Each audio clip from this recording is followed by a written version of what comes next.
Na Band News FM, eleições 2020.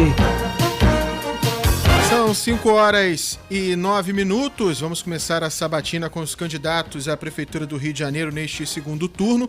Em um acordo entre as duas coordenações de campanha, hoje vamos ouvir o candidato Eduardo Paes, que iniciou sua carreira política aos 23 anos como subprefeito da Zona Oeste do Rio de Janeiro. Em 1996 foi eleito vereador pela primeira vez. Em seguida, em 1998, se tornou deputado federal, tentou ser governador em 2006, foi eleito prefeito do Rio de Janeiro e ficou entre 2009 e 2016. Mais uma vez tentou o Palácio Guanabara, mas não conseguiu em 2018.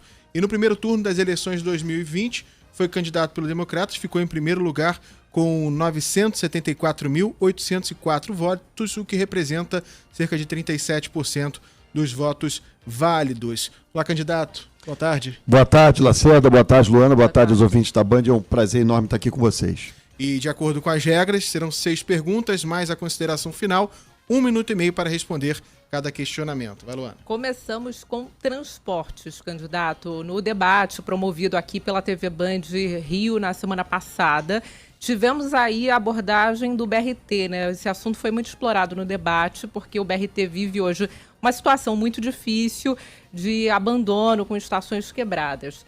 Agora, nós temos até hoje a Transbrasil, que foi uma promessa de campanha, uma promessa, na verdade, olímpica, né? E que não foi cumprida, não chegou a ser entregue antes da Olimpíada. Temos aí um prazo para conclusão em caso de você ser eleito aí em 2021. Podemos falar nisso? Como seria a reestruturação do sistema do BRT, que está passando dificuldades hoje, e a entrega aí da obra da Transbrasil? Ô, Luana, obrigado pela pergunta, porque assim, às vezes me espanta que os próprios jornalistas não ouvem os jornalistas, né? A Transbrasil nunca foi uma promessa olímpica, né? Basta ver o noticiário da época da própria Band News, noticiário da época dos jornais, né? A Transbrasil nada teve a ver com a Olimpíada e nunca foi prevista para terminar no meu governo. Ela começou no início de 2015, era uma obra prevista para ter 2 anos e meio, 3 anos, uma obra dessa dimensão já atrasaria, então ela era para ter terminado no final de 2017, primeiro ano do governo do meu sucessor, e com os atrasos são normais uma obra dessa, o ideal é que tivesse sido inaugurada ali para 2018. Né? Então, infelizmente, foi mais uma obra que o Crivella não terminou, né? Que ele parou. Eu quero lembrar que a Transbrasil, além de não ser uma promessa do meu mandato, nem tinha nada a ver com a Olimpíada, ela é toda financiada com recursos federais, ou seja, existiram o tempo todo os recursos necessários para concluir a Transbrasil, que é o que nós vamos fazer. Né? Eu tenho certeza que a gente consegue, acelerando o passo, aí terminar em 2021 as obras da Transbrasil, mais uma vez nos utilizando dos recursos disponíveis via governo federal. Mas quero mais uma vez destacar, eu sei que vão me perguntar isso aqui de novo algum dia, mas quero mais uma vez destacar isso. A Transbrasil não tem nada a ver com a Olimpíada, né? Nós nos comprometemos a deixá-la no estágio que pudesse terminar em 2017, foi o que fizemos. Candidato, em relação, até foi uma pergunta do ouvinte Anderson, em relação aos flanelinhas aqui do Rio de Janeiro, né? Muito se falou, inclusive, na sua gestão, voltou agora também na gestão do atual prefeito Marcelo Crivella, em relação aos parquímetros, em digitalizar o processo de ticket. A gente vê aí em diversos pontos do Rio de Janeiro loteamentos de pessoas que tomam conta da rua, utilizam o espaço público e ganham com isso e a prefeitura não consegue intervir. Tem algum projeto previsto para isso? Lacerda, o que nós fizemos ao longo dos 8 anos que eu tive na prefeitura foi organizar isso. Né? Quer dizer, você vive um momento muito difícil no Brasil, né? De muito desemprego, de muita gente passando necessidade. É óbvio que o modelo ideal é um modelo em que você licite a cidade em consórcio, mas nós vamos trabalhar sim, organizando, permitindo que os guardadores que existam possam trabalhar, mas a partir de uma organização. A gente pretende, sim, fazer uma licitação e conceder isso à iniciativa privada. Agora, com tarifa muito baixa, o problema é esse. Você tem que avaliar que tarifa que é possível, né? A gente vive uma crise econômica com desemprego, as pessoas também não podem ficar parando. O Crivella fez ali na região da Lagoa Rodrigo de Freitas, o estacionamento é um absurdo de caro para aquela Embrapark. Aliás, de maneira esquisita, porque ali tem, enfim, a empresa tinha uma dívida grande com a prefeitura, no final recebeu até recursos. Então, essa é uma questão para a gente analisar, aprofundar, respeitando, obviamente, sempre o emprego das pessoas e a segurança, né, daqueles que se utilizam dos estacionamentos da cidade. Do jeito que está essa vergonha, essa bagunça, você pode ter certeza que não vai ficar. Quer dizer, aqui não tem Ninguém que vai ficar naquela situação não toma decisão. A gente tem que tomar a decisão para melhorar as coisas na cidade. Sobre pandemia, outro assunto inevitável, né? A gente viu aqui no início do noticiário uma preocupação muito grande com o aumento de casos na cidade do Rio, no estado do Rio de Janeiro. Como você iria lidar com essa situação da pandemia? Início do ano que vem, provavelmente, não teremos, infelizmente, uma vacina ainda contra a Covid, né? Uma vacinação em massa. Você pensa num lockdown, talvez? Como você lidaria com esse aumento dos casos de contaminação aqui no Rio de Janeiro? Olha só, essa é a típica resposta difícil de dar para uma pessoa na minha situação, né? Eu não tenho todas as informações. A informação que eu tenho, é óbvio, eu converso com alguns técnicos da área, mas é basicamente o que eu ouço na imprensa. Essa é uma decisão, né, que tem que ser tomada a partir de uma base da medicina, de base científica. É muito difícil eu responder isso para vocês. O que eu posso colocar aqui são premissas, né? Sempre ter a vida como prioridade, entender também que quaisquer medidas que nós venhamos a tomar, elas têm que estar de acordo com a realidade da cidade.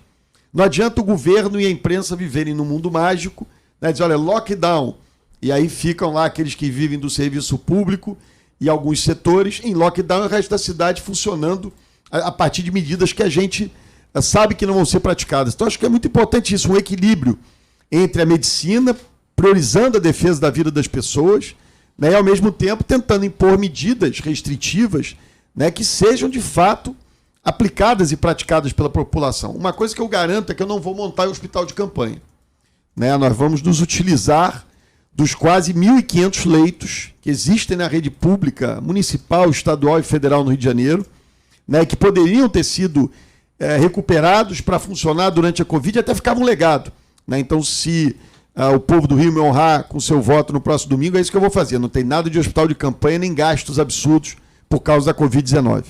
Candidato, em relação à taxa de desemprego aqui no Rio de Janeiro, em setembro, nós batemos um recorde histórico de desemprego no estado do Rio de Janeiro. A cidade do Rio de Janeiro tem uma situação preocupante. Durante seu segundo mandato, o senhor deixou encaminhado a região portuária do Rio de Janeiro, com construções por lá. Tinha uma perspectiva de aumentar, né, a área do centro da cidade para o porto, mas veio inicialmente a crise política, agora a crise da pandemia, e o centro da cidade do Rio de Janeiro ficou muito mais degradado do que a gente poderia imaginar nesse período de 4 anos. Qual a proposta do senhor em relação à zona portuária e à retomada do emprego também do Rio de Janeiro? Acho que são alguns fenômenos, né, que fizeram esse esvaziamento. Primeiro, é o que você disse, tem uma crise econômica do Brasil que já vem ali desde 2014, 2015. Né? Lembro que nos meus 2 últimos anos de governo, o PIB caiu 7,5%. Né? E depois você teve um crescimento em 17, 18 e 19 de 1%, e esse ano, com a pandemia, a coisa ainda piorou. Soma essa crise econômica com a má gestão, né? Enfim, com o abandono do centro, com a falta de zelo, com a falta de cuidado. E isso faz com que essa crise, que ela é mais contundente, mais forte no Rio do que no resto do Brasil, né? É importante nesse tema do emprego dizer o seguinte: o Rio sempre foi a capital brasileira com o menor índice de desemprego. Nós hoje somos a capital brasileira com o maior índice de desemprego. A cidade ficou pouco atrativa, né? A gente tem que tornar o Rio de novo atrativo para que os investimentos venham, né? Eu me lembro, na época que eu era prefeito, você tinha uma disputa por espaço comercial no centro. Quem anda pelo centro hoje vê muito abandono, muitas coisas isoladas. Então, enfim, a ideia é que a gente possa fazer de novo o Rio voltar a ser uma cidade que atrai investimento, que as empresas decidam aqui permanecer, aqui se instalar. E o centro cumpre um papel importante nisso, é óbvio, né? A gente vai ter que sempre pensar em formas alternativas, como, por exemplo, a conversão de imóveis comerciais em imóveis residenciais. O centro tem uma posição muito central, para ser aqui repetitivo, né? Tem uma posição importante, com muita oferta de mobilidade. Então, seria também ideal para muita moradia. Sobre educação agora, tivemos um ano letivo muito atípico. Ano que vem num período de transição, espero eu que para a normalidade, né? Ainda teremos aí um período atípico. Queria saber como vai ser esse ano para a rede municipal, porque teremos que recuperar o ano letivo de 2020 e conciliar com o ano letivo de 2021. E sem uma vacina é possível, na sua opinião, voltar às aulas da rede municipal? Como vai ser o ensino em 2021? Luana, a pergunta é muito boa porque ela é muito angustiante, né, para os pais e para as mães. Quem tem filhos sabe que é isso, né, principalmente aqueles que estão na rede pública, né, porque as crianças passaram um ano inteiro sem nenhum tipo de aula, né, e sem nenhum sinal da prefeitura do que aconteceria em 21. Imaginando que a gente possa retomar as aulas, que a medicina permita que se retome as aulas, né, com tranquilidade, e é dessa premissa que eu posso partir, porque é o que está acontecendo hoje. Eu não imagino que o prefeito tenha tomado, que o Crivella tenha tomado decisões que não fossem baseadas na ciência, né, em questões técnicas. Eu acho que tem duas coisas que eu tenho dito o tempo todo. Primeiro, a gente vai ter que fazer do ano que vem 2 anos em 1. Não tem jeito. Isso é uma prioridade, planejar isso logo no início para permitir recuperar esse ano perdido. Depois, é fundamental ter reforço escolar, né, para que esses 2 anos em 1 possam de fato acontecer. A gente está trabalhando na hipótese de criar um programa chamado, tem um médico de família, das clínicas da família, criar um professor de família, para que você tenha, de fato, um recurso escolar, um reforço escolar reforçado. E um terceiro programa, que a gente está chamando de Conectados, não tem mais jeito, não dá para ficar com essa história de laboratório de informática. As crianças da rede pública precisam de acesso à internet, custeado pela prefeitura, precisam de um tablet, de um computador, custeado pela prefeitura. Porque se tiver uma situação dessa, tem que a escola não pode abrir de novo em razão da pandemia, ou qualquer razão, até para essa história do reforço escolar, é importante que elas estejam, como os filhos da escola particular, ou da maioria das escolas particulares, conectados com a internet, conectados com a rede, para que possam ter aula remota. Não dá para deixar as crianças perderem mais um ano na vida.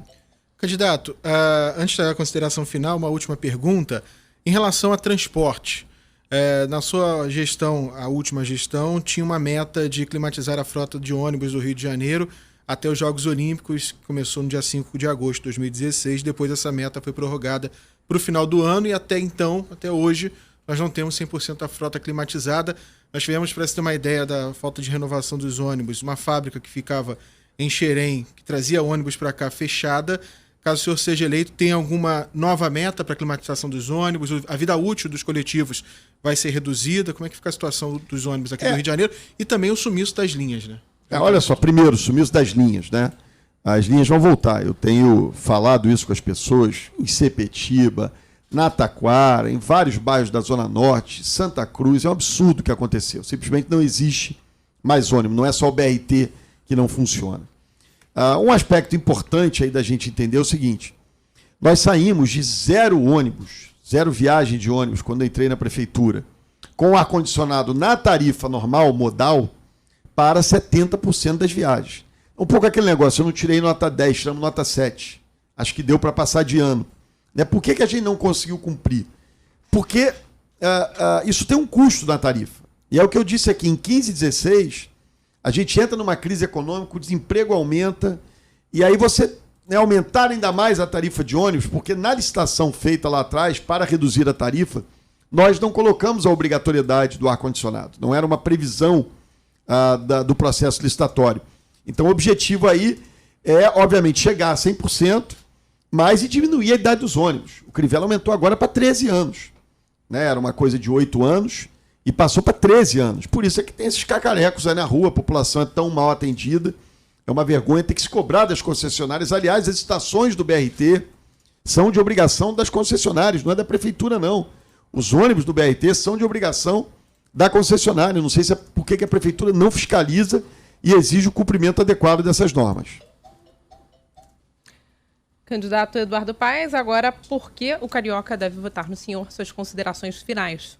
Legal. Primeiro, Luana Lacerda, ouvinte da Band, muito obrigado pela oportunidade de estar aqui. Agradecer mais uma vez. A Band se confunde com a democracia. É aqui que eu fiz questão de vir no meu primeiro debate esse ano contra o Crivella. E queria dar um recado para a população carioca. Eu acho que o Rio passou por 4 anos muito difíceis, esse ano especialmente. Você já vinha da crise do Crivella, ainda surgiu a pandemia, o que só piorou a situação.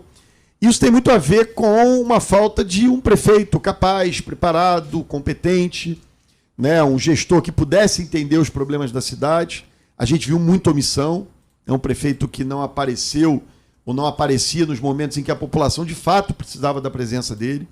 Eu sei que no meu período de governo não era tudo perfeito, mas eu acho que o Carioca lembra que a gente fez muito pela cidade, que a gente realizou de novo, não era tudo perfeito, mas fizemos muito. Aqui tem um time de pessoas com experiência, com capacidade de gestão prontos para voltar a governar. E mais importante que isso, no ano que vem, gente, aliás, no próximo domingo que vem, nós vamos estar decidindo se a gente quer mais 4 anos de Crivella ou não. Chega de Crivella. O Crivella foi o pior prefeito da história do Rio. Ele foi muito mal. Ele é um péssimo prefeito. E acho que o carioca tem que ir às urnas. Eu peço a todos os cariocas que vamos às urnas para mostrar que Crivella nunca mais. E a gente vai votar para isso no 25, no próximo domingo, dia 29. Muito obrigado, um abraço a todos. A gente que agradece Eduardo Paes, candidato Democratas à Prefeitura do Rio de Janeiro. Obrigado mais uma vez por ter vindo aqui no Grupo Bandeirante de Comunicação.